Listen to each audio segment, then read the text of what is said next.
Hello and welcome to Last Food and Barbecue. Let's make asparagus soup.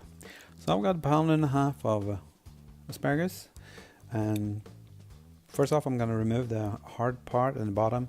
If you just bend them, they will break at the right place. So I'm going to do this to all of them, trying to keep them in the right pile.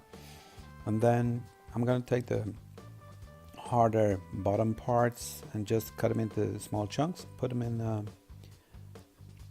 pan with about a cup and a half of water, and then I've got some spring onions that I'm taking the green stuff and put it in that with the bases that I'm boiling. I'm just boiling this to give a little bit of flavor to the stock.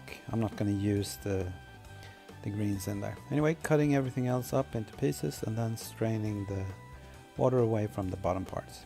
Adding a little bit of butter to the skillet and then onions and asparagus into there and back with the water, more the stock I guess now.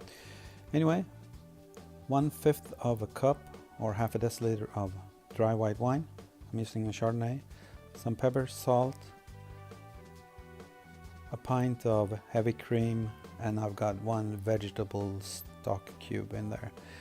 Bringing it to boil and boiling for 15 minutes and then using an immersion blender to blend it. Letting it reduce a little bit, adding 2 cups of grated cheese and just letting that melt, and it was time to serve it. Of course it had to melt well and I stirred it all the way. Anyway, using a smaller bowl and adding a couple of sprig or tops that I saved for the serving. There we go, some asparagus soup. Let's try it. That's really nice. Got a piece of cheese in there, stringy and, well, tasty.